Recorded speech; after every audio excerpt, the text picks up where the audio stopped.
Dans son rêve de bâtir un éco-village sur la route de l'eau, l'association Les Ateliers Tobo de Gogo a mis sur pied l'initiative dénommée Détour par la route de l'eau de Gogo-Taipan. Des volontaires qui militent en faveur de la promotion de la nature pour le bien-être des visiteurs qui vont au contact des mangroves, des oiseaux et des espèces halieutiques. Les Ateliers Tobo de Gogo-Taipan est une association, une ONG qui milite aux côtés d'autres volontaires, d'autres membres engagés sous divers statuts pour permettre un peu le développement de cette argile et en même temps des autres ressources que vous trouvez dans le milieu en visitant Gogo-Taipan. Nous ne pensons pas bien faire de nous attarder sur les difficultés. Nous pensons que les solutions viennent déjà également de tous ceux qui aiment la nature, de tous ceux qui adorent un peu ce qui est extra et en même temps utile. Le service dans l'utilisation de l'argile, le service dans la consommation du local et du bio à Gogo-Taipan, à travers leurs visites, ils nous donnent les moyens d'avancer. Les offres de l'association Les Ateliers Tobo de Gogo touchent l'action verte, la culture et la préservation des espèces animales. Les visiteurs y gagnent en termes de ressourcement. D'abord, c'est une immersion dans la nature et qui va au contact de Dame Nature s'enrichit puisque c'est la mère des richesses, c'est la ressource qui pourvoit au bien-être des autres ressources. Et donc, on vient s'oxygéner, aérer son organisme parce que dans la nature, on respire pur, on respire mieux. Et donc, la particularité de l'écosystème des zones humides, c'est ce milieu partagé entre l'eau douce et l'eau, je dirais, saumâtre de la mer. Nous sommes entre l'Atlantique, l'océan Atlantique et les coups d'eau douce comme le lac Aémé. Nous sommes sur le principal chenal du lac Aémé. Et donc, cet écosystème favorable donc, au bien-être, à la richesse, à la qualité de l'air, leur fait gagner dans ce que je peux appeler le bio-bonheur, dans la bonne santé.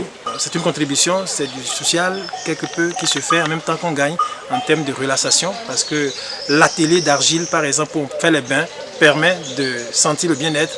Mais après le bain, on se repose à l'écoute des bruits des oiseaux, du son des oiseaux tisserés, par exemple, où nous sommes, et des oiseaux migrateurs sur un autre îlot dans un village voisin appelé des Bokodi.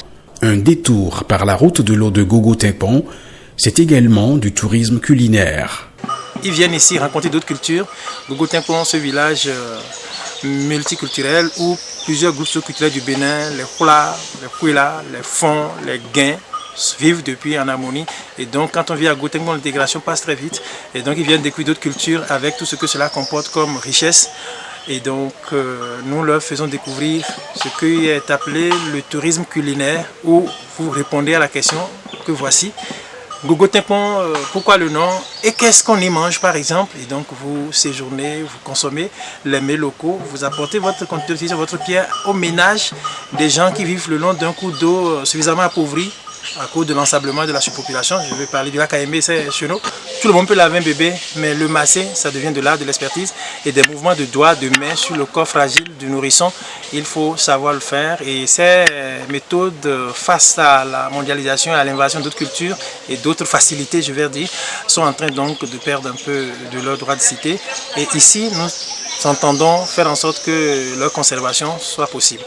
Gogo-Taipan, ce village du sud Bénin, situé dans l'arrondissement d'Agbanto, commune de Pomassé, département de l'Atlantique, dispose d'énormes potentiels en matière de patrimoine. La route de l'eau, cette route mythique où dans l'ancien temps, vous n'avez pas de voies aménagées, bitumées, dahomées, il faut prendre pour les populations lacustres bien entendu, se déplacer d'un îlot à un autre, ou bien des villages riverains du cours d'eau, avec des pirogues. Et les pirogues, les personnes et les pirogues des marchandises.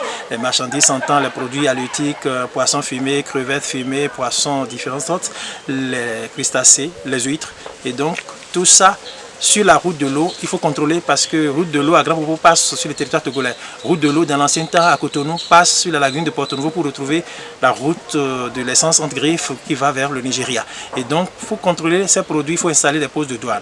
Gogo-Taipan a abrité un de ces postes. Le hameau qu'il a abrité a conservé le nom. On l'appelle simplement poste de douane en langue fongoué, Denou ou Dénoué, la fin du poste de douane. Et un roi a fait ce rameau un milieu, je dirais, assez animé, assez ouvert où les gens viennent chercher du poisson régulièrement. Et donc ce poste de douane existe, on visite l'endroit, on découvre ce hameau de résidence secondaire du roi Zounou Abouba Ier. On va sur la route de l'eau au contact des mangroves. cette végétation aquatique particulière dont l'oxygénation du plan d'eau permet aux ressources halieutiques de bien vivre, d'avoir de l'oxygène comme nous en avons besoin d'ailleurs nous aussi. La salinité de la mer rentrant dans l'eau douce, conservant un peu l'écosystème ou changeant l'écosystème, amène d'autres espèces, par exemple les huîtres, qui poussent sur les racines de ces mangroves et qui donnent de la matière ou des ressources complémentaires aux populations locales. Des visiteurs ayant déjà fait l'expérience font des témoignages.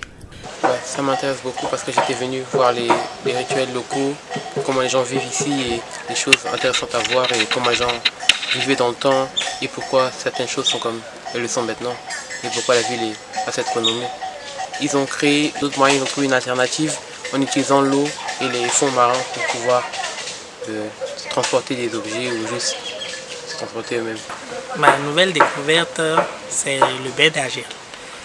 J'avais entendu parler de ça, j'avais lu les versions, les parties thérapeutiques que cela pourrait avoir sur le corps, mais j'avais jamais eu le temps ou les moyens nécessaires ou je dirais le profit d'y assister. Aujourd'hui, j'ai découvert cela.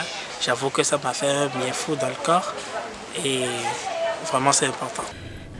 Les formalités à remplir pour vivre le bio-bonheur de Gogo Taipan se veulent toutes simples. Nous avons un site web www.detourpargogotaipan.com ou sur Facebook Détour par Gogo Taipan. Vous avez des canaux de contact avec l'initiative Route de l'eau. Vous avez également la possibilité de nous contacter au 97 63 03 21, précédé de l'indicatif du Bénin, le 229. À Gogo Taipan, la nature vous accueille et vous donne gratuitement ses vertus.